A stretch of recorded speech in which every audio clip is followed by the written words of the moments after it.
apologize. This is now part 2 of Genesis 1. Had a little camera trouble there. So, anyways, we are at Deuteronomy 4:19.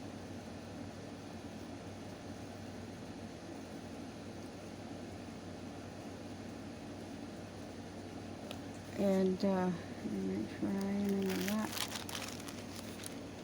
chapter here. Whoops, sorry. Apologize.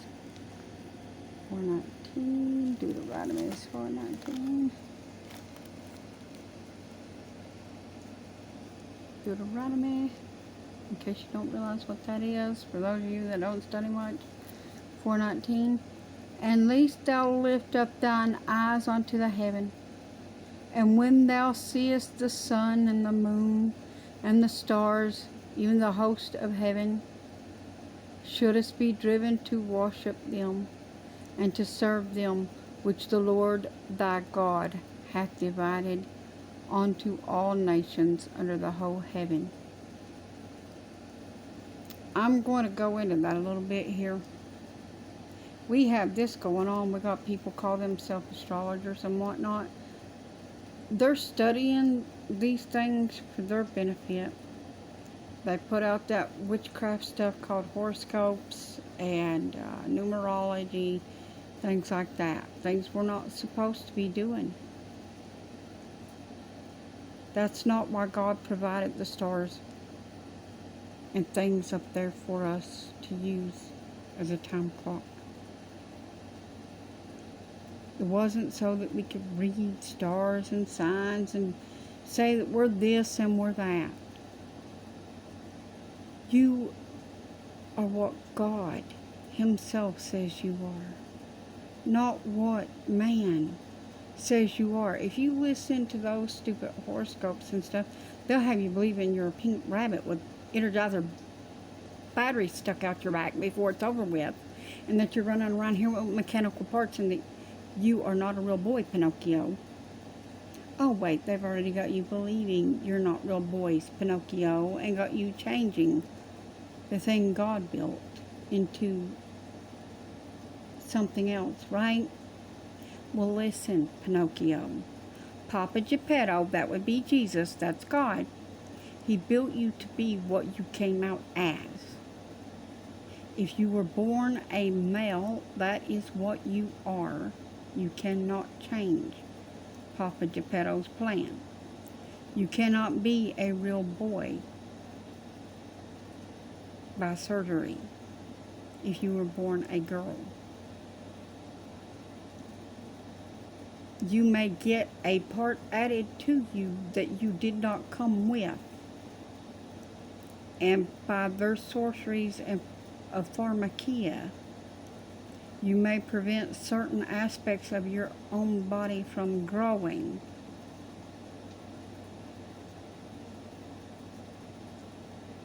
This makes me sick, Abba. I'm just going to be frank with you. I really didn't want to go down this road. Okay, we're going down this road.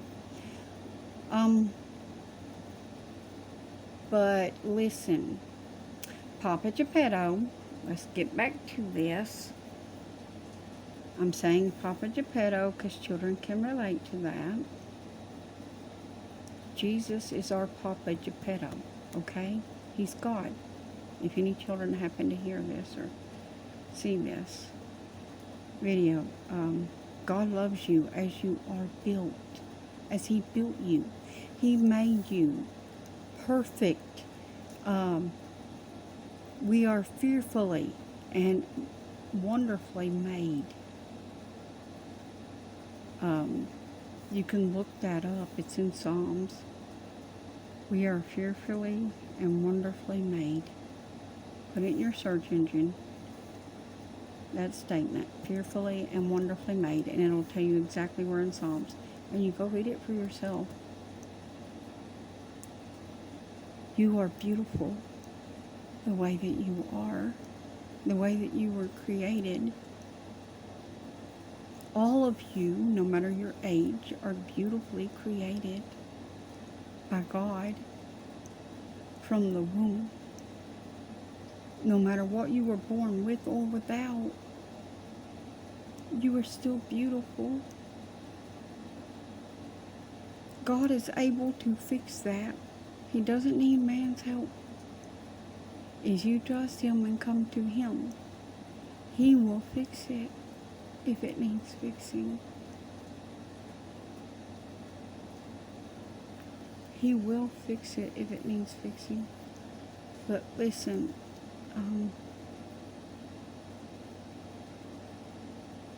you're not less just because you may not be exactly like everybody else. God never created us to be exactly like everybody else.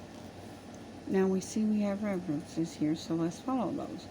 This one where it does not have a chapter listed, that means, in case you haven't done this before, that means this is in the book you're reading out of. And so we're in Deuteronomy, so that would be Deuteronomy 17:3. Alright, Deuteronomy 17:3. And hath gone and served other gods. What was we just talking about? Worshiping the stars and things like that as gods when they're not. And hath gone and served other gods and worshipped them, either the sun or the moon, or any of the hosts of heaven, which I have not commanded. See, the Lord did not command us to do that. And we were just there in Deuteronomy's to that 4:19. So this is sending us to Jeremiah 7:22. Alright, Jeremiah 7:23. But this thing command I them, saying, Obey my voice, and I will be your God, and ye shall be my people, and walk ye in all the ways that I have commanded you, that it may be well unto you. Now, we are in the age of grace, as so many of y'all keep wanting to point out. So, when people tell me they do not hear the voice of God, I get gravely concerned. Because, see, I've heard His voice all my life. I literally can hear Him talk to me. Of course, if you're not careful, the other guy tries to talk to you too. So, don't listen to that voice. But God will not lead you into unrighteousness. The other guy will. So be careful which one you listen to, because Jesus said in His word, My sheep knoweth my voice, and a stranger they will not follow. Exodus 15:26. Exodus 15:26. Exodus 15:26. And He said, If thou wilt diligently hearken to the voice of the Lord thy God, and wilt do that which is right in His sight, and wilt give ear to His commandments, and keep all His statutes, I will put none of these diseases upon thee, which I have brought upon the Egyptians, and I am the Lord that healeth thee. You understand that? He's the Lord that healeth us, and there's a reason why He's talking about this. There's a plague-demic going on right now. You know what I'm talking about. The old plandemic, the plague-demic. Use some discernment. I'm not going to say it. You know, that thing where they was trying to force the mark of the beast on people because of it. With all the mandates and so forth. That's as far as I'm going to go with that, because I want this to stay up. It's as far as I'm going to go, because those mandates don't hold water.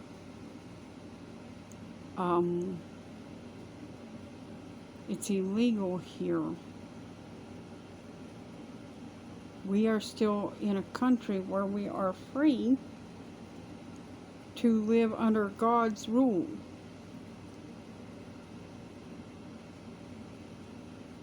I hope you're understanding what I'm saying.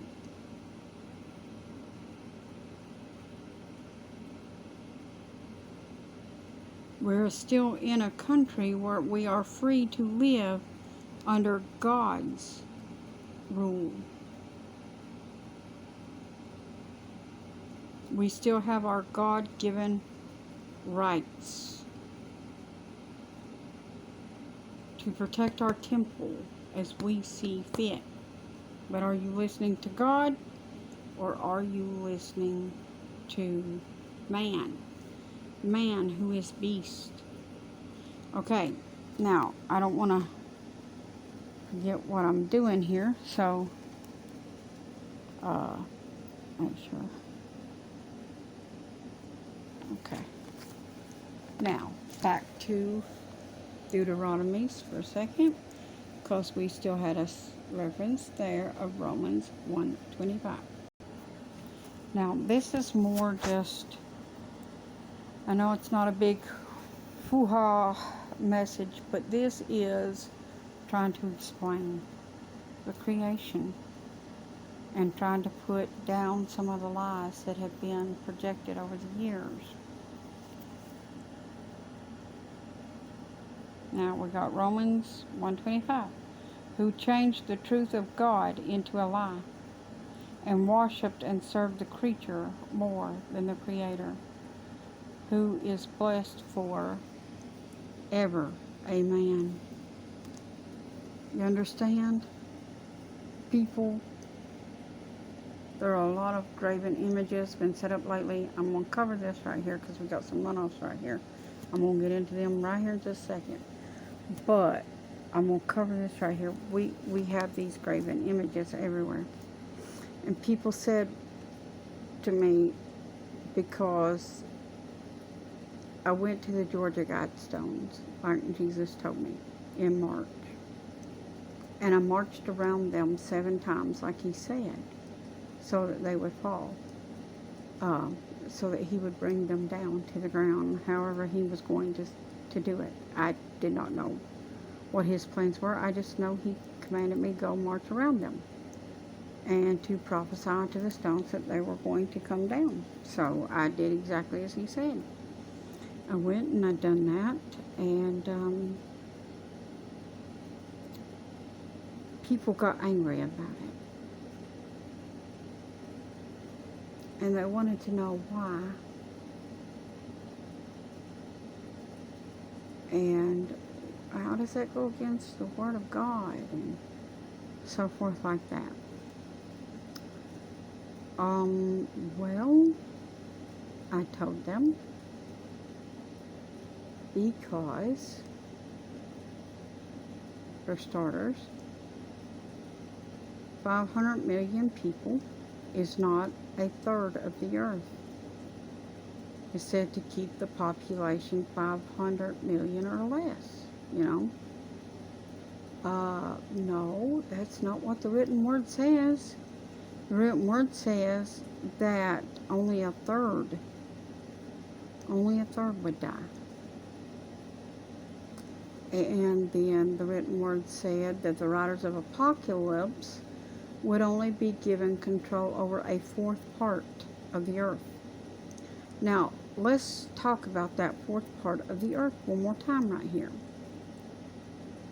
A 4th part of the earth.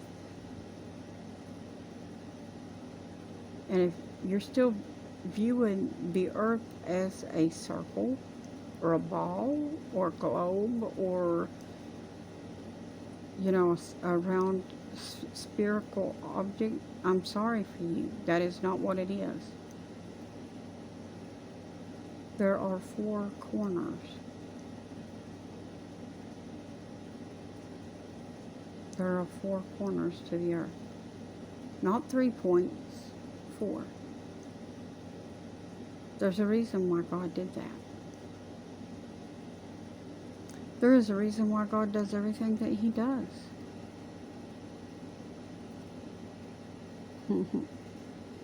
Well, first off, it would be because he's God and he can. Because he can.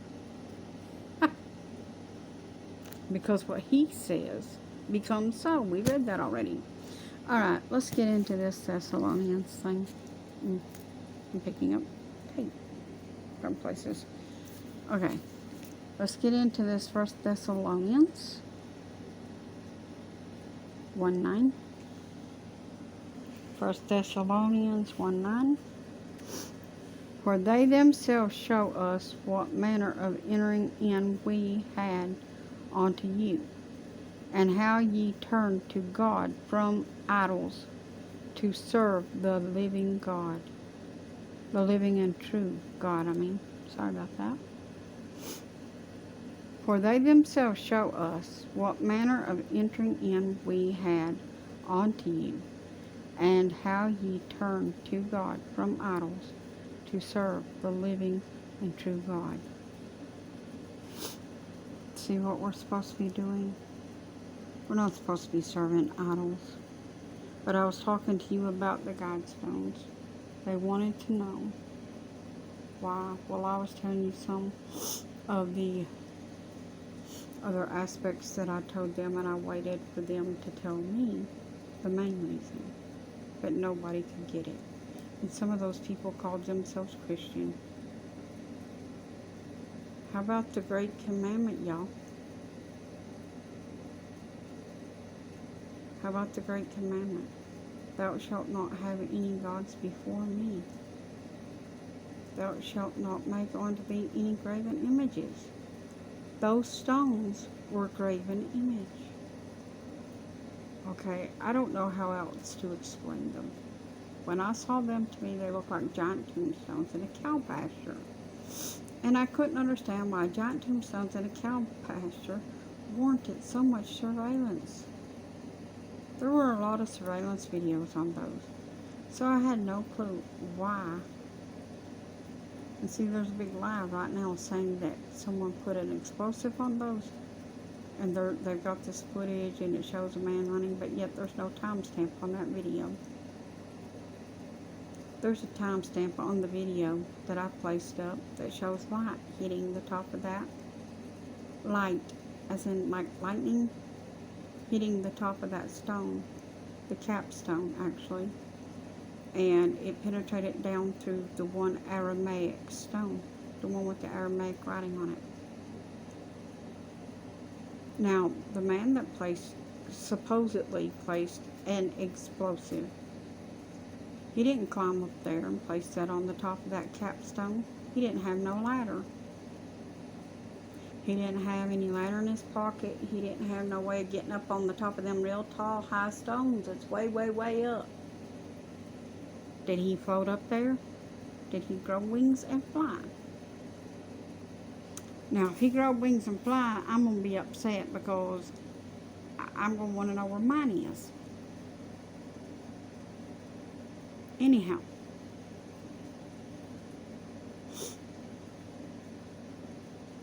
To point this one out, those stones were a graven image, and they had to come down. The Lord said he was going to bring all of the graven images down. If man didn't do it themselves, he's going to. You know, the millennial reign with Christ is being set up, and these things got to come down. They're not part of it. They are not part of it. And if it's inside the border especially, it's got to go. It's got to go. So, get ready. Babylon, you're going to fall. That's what I said. Babylon is going to fall. So, now, go back over here to Romans 1:20.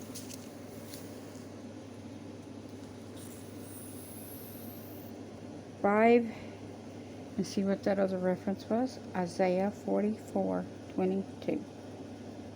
Or 20, sorry about that. Isaiah 44:20. Alright. Isaiah 44 and 20. He feedeth on ashes. A deceived heart hath turned him aside, and he cannot deliver his soul. That means free. He cannot free his soul, nor say, is there not a lie in my right hand? Why? Because he's deceived.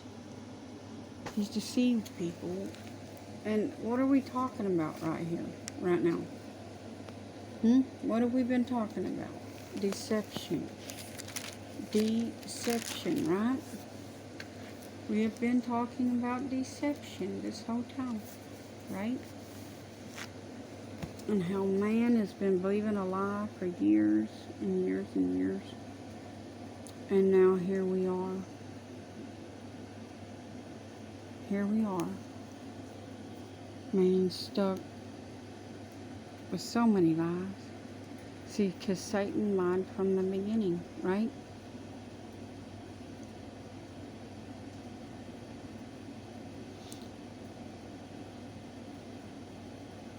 And let them, now this is Genesis, back at Genesis 1:15.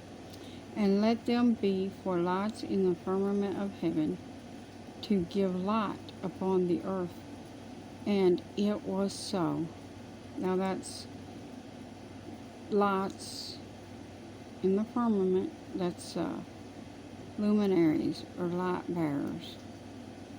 Light bearers, like kind of like angels, right? And God made two great lights, the greater light to rule the day, and the lesser to rule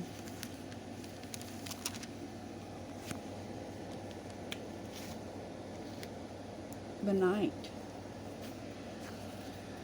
He made the stars also, and God set them in the firmament of heaven to give light upon the earth, and to rule over the day and over the night, and to divide the light from the darkness. And God saw it was good. And the evening and the morning were the fourth day. 4,000 years, y'all. 4,000 years in the making. And now we have the sun and the stars and the moon. And we have a lot of lying stories out there that have created these big old scenarios about the sun and the moon being gods and this, that, and the other, and how they're in love with each other and yada yada. I'm not going to go into all that. I don't know all that, really. I've just got bits and pieces, and I don't want to know it. Why? Because this is truth. It's the Holy Word of God, and it's all I need. Jesus, I just need His Word. I don't need anything else. And what is it called? The creation.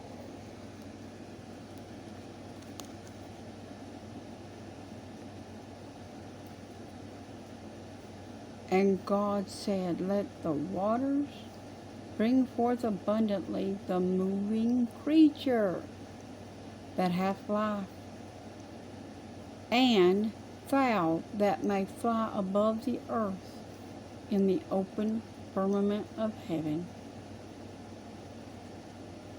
You see what he just said? Do you see what God said? He just made fowl, y'all, from the water. Y'all following that? He made fowl, birds, walk, walk, crows and stuff like that. That was a poor crow, I know. I'm not a crow person. I'm more of a chicken person. I'm not going to do that right now. I'm just not going to do it. Nope. Nope. I'm not going to do it. Now, and it's not cock-a-doodle-doo, but we'll leave it at that.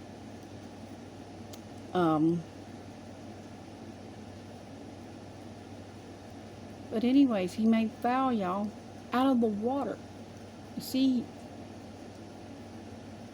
he said, let the waters bring forth abundantly the moving creature that hath life, and the fowl that may fly above the earth in the open firmament of heaven. Look what he allows to fly in the heaven. See, where heaven is, people, it's above your head. It is not way out yonder in space. God is not a billion light years away from you. He's right above you. No, it's not taking him a long time to get here.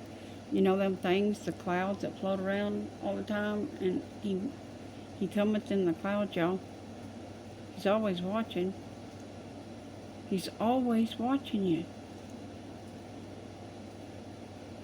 But when he wants you to know he's there, he cometh in the clouds.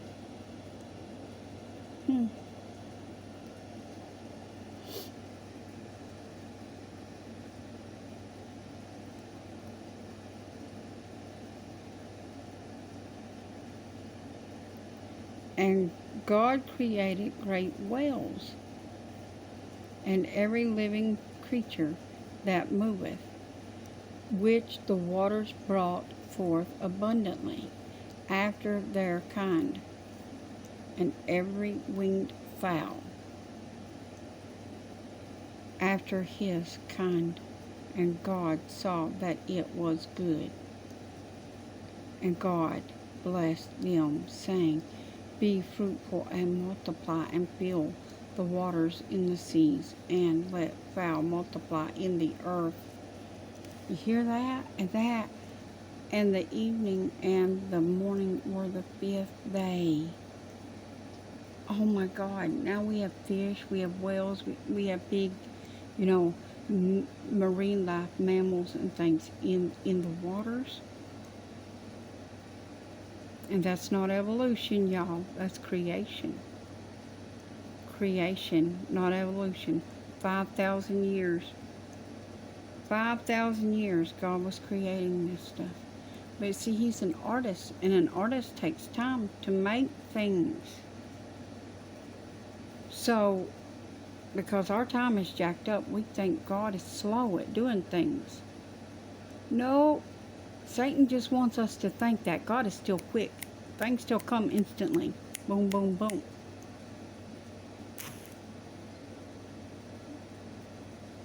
But thing is,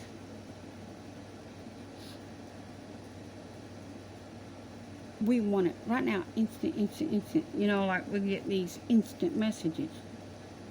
They'll come in pow, just like that sometimes. And then sometimes we get mad at our family that they don't answer us when we think they should. We get so upset. We'll throw our phone across the room or what have you. I don't do that, but no, for real, I don't do that. I don't want to replace a phone. But, I mean, I've seen it happen. I've seen people get mad and throw their phones or what have you for dumb reasons. But, yeah, I'm not going to get mad at you and throw my phone. Hello, if I get mad at you, I'm just going to go talk to Jesus. I'm going to say, hey, Lord, this and done made me mad. You need to deal with them because I can't. Because I can't. I'm because they hard-headed and they don't listen and they don't want to hear you. And so you deal with them because when I try, they just make me mad and I can't throw my phone like they do. So I'm kidding. Calm down. But, you gotta have a little humor. But no, for real, we need to just go talk to the Lord when we get mad by somebody. It's just common sense, y'all. No, I haven't always done that. But I didn't always have the Lord, in control and in charge of what I was doing. And now I'm trying my best to walk every day, every moment in the Spirit. And it's about letting Him have control. That's right. It's about letting Him have control, not me having my way every minute. But let's get back into this. And God said, let the earth bring forth the living creature after his kind, cattle and creeping thing, and beasts of the earth after his kind. And it was so. And God made the beasts of the earth after his kind, and cattle after their kind, and everything that creepeth, which means moves, upon the earth.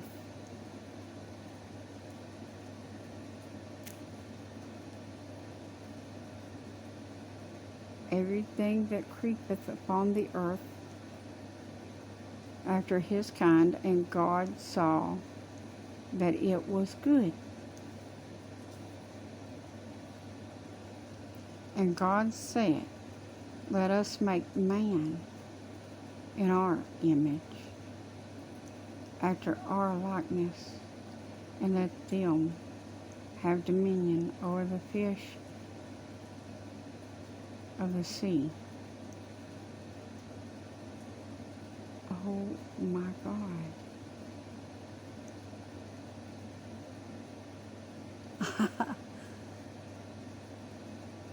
Oh my gosh.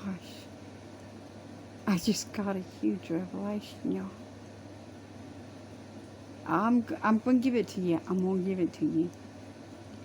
And God said, let us make man in our image, after our likeness, and let them have dominion over the fish of the sea, and over the fowl of the air, and over the cattle, and over all the earth, and over every creeping thing that creepeth upon the earth. Now, here's the thing. People's always asking, who was God talking to when he said, let us make man in our image?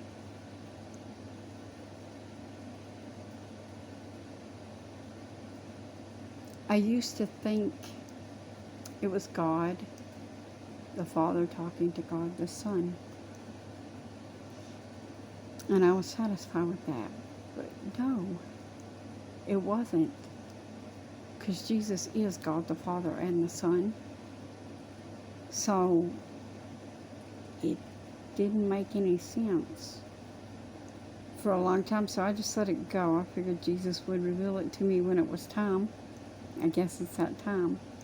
Because when you go into verse 127, it kind of helps you to understand this. God's talking to his twine that is one with him, his wife.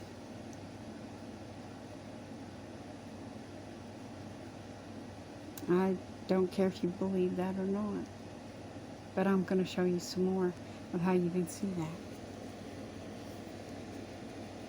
God created man in his own image. In the image of God created he male and female created he them. Now, why would and how would he be able to create the female if he's male? He's not a transgender, y'all. He's not going to pop in and out and be both. So if she's not there with him, his twine,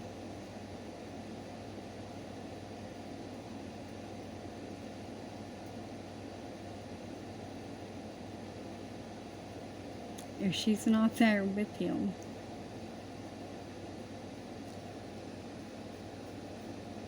then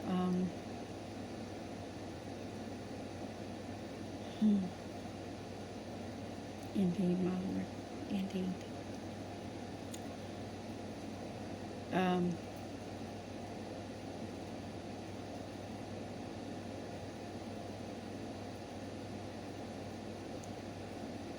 Sorry, he was speaking to me. Got me a little distracted. God created he, him, male and female, created he, them. Now we see we have another reference here. And this is further proof of what I'm now saying about who he was talking to, his twine. Let's go over here to Genesis 5:2. Aaron, I hope you're watching this.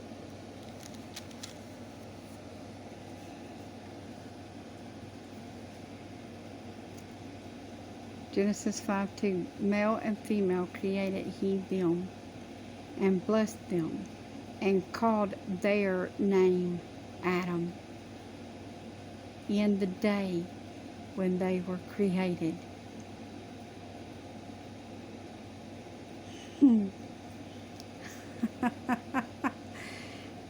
Yep.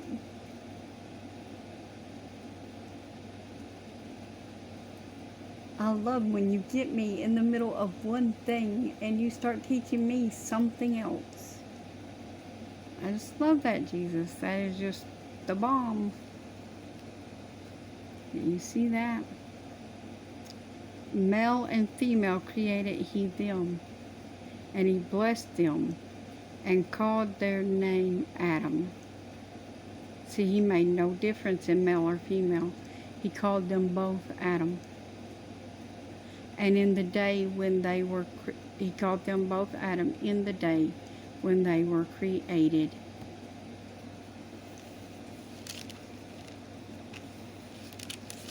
In the day when they were created. Now we have a Matthew 19:4 reference. Matthew 19, verse 4. And he answered and said unto them, now this is Jesus, have ye not read that he which made them at the beginning made them male and female? Now, I'm going to drop on down here for a second because the Spirit told me to. And said, for this cause shall a man leave father and mother, and shall cleave to his wife, and they twine shall be one flesh. Now to go back up here.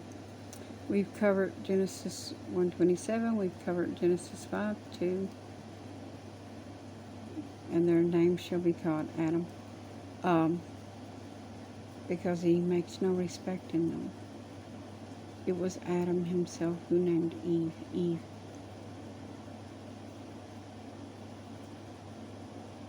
But anyways, we're going to go into Malachi 2:15.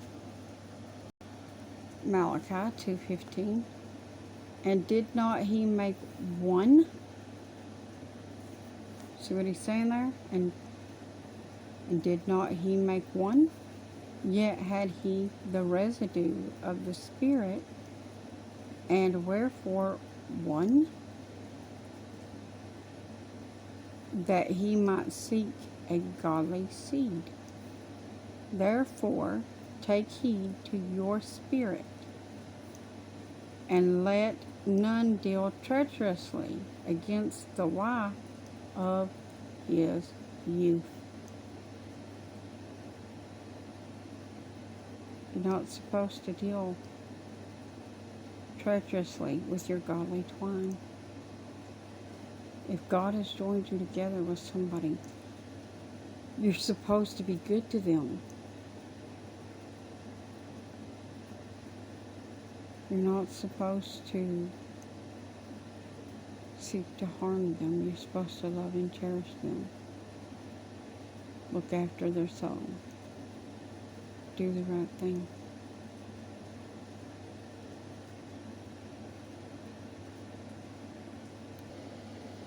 But anyways, back to Genesis 1:28. And God blessed them, and God said unto them, Be fruitful and multiply and replenish, which means fill, the earth.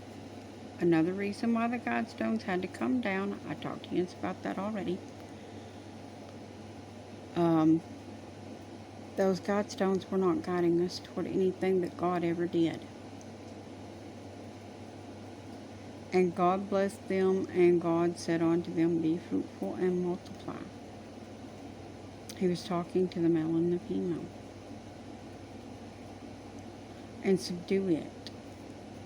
Be fruitful, multiply, and replenish the earth, and subdue it, and have dominion over the fish of the sea, and over the fowl of the air, and over every living thing that moveth upon the earth. And God said, Behold, I have given you every herb bearing seed, which is upon the face of all the earth, and every tree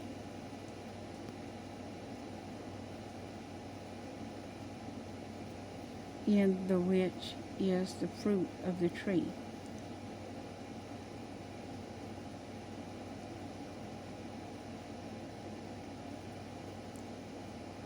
And God said, Behold, I have given you every herb bearing seed, which is upon the face of all the earth, and every tree in the which is the fruit of the tree yielding seed.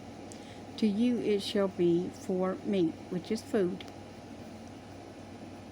and to every beast of the earth, and to every fowl of the air, and to everything that creepeth upon the earth, wherein there is life. I have given every green herb for meat. And it was so. And God saw everything that he had made, and behold, it was very good. And the evening and the morning were the sixth day. 6,000 years, y'all. And look where we are.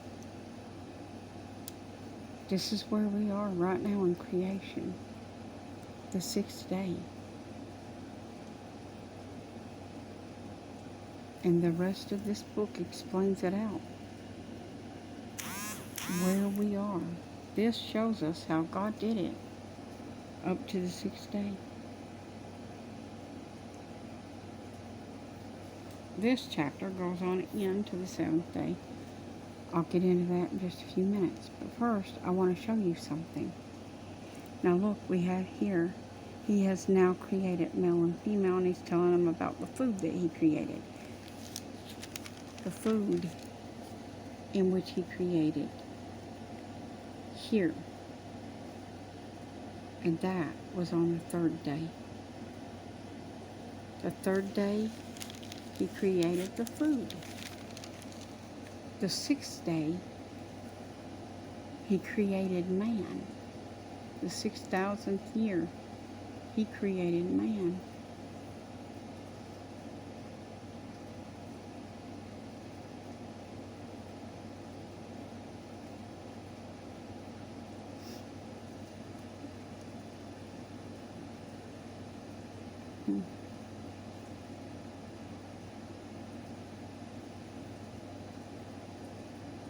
And I know a lot of you are saying, no, we've been here for thousands and thousands and thousands of years.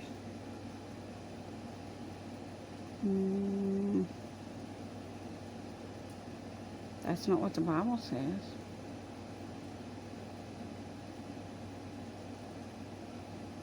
Is it? Or is it? You have to read it all to truly understand, don't you? Mm-hmm. Sure do. You have to really study it out. Now we got a Psalms 104, 24. Okay. Psalms 104, 24. Oh Lord.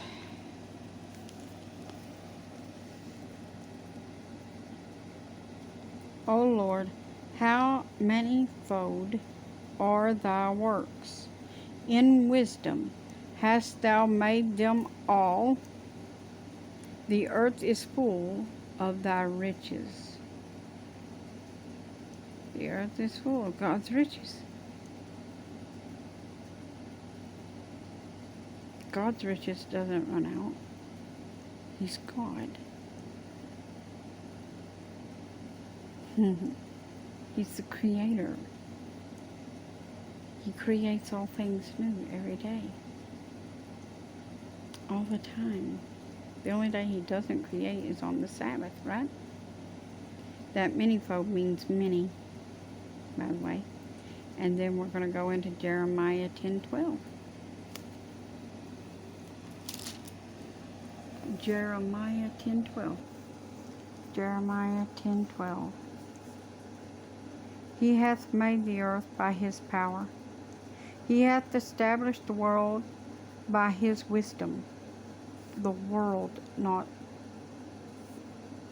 other worlds, but world by his wisdom, and hath stretched out the heavens by his discretion. Job 9:8.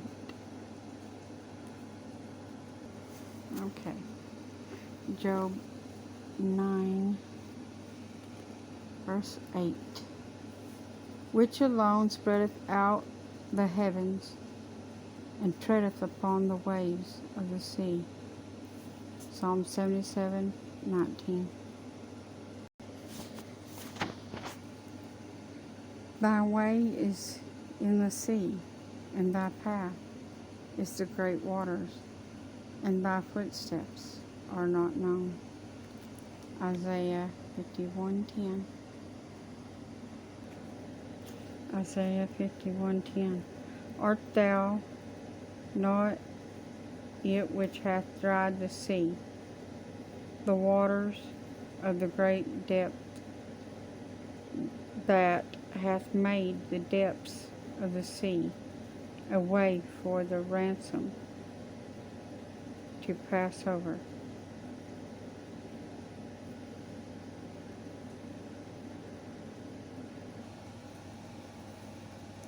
Psalms 119:68, sorry. Psalms 119, verse 68. Thou art good, and doest good. Teach me thy statutes. Please, O Lord, do that. I really want to know. And this, part 1 and part 2, is Genesis 1. And I'm going to end out of this video and go into a third part, because I'm going to cover chapter 2. And if I can cover chapter 2 all as a whole video, I'm going to try to do that. It was a blunder that chapter 1 got chopped into. It was just a clerical error, I guess we could say. My bad. But I will see you in part 3, Genesis chapter 2.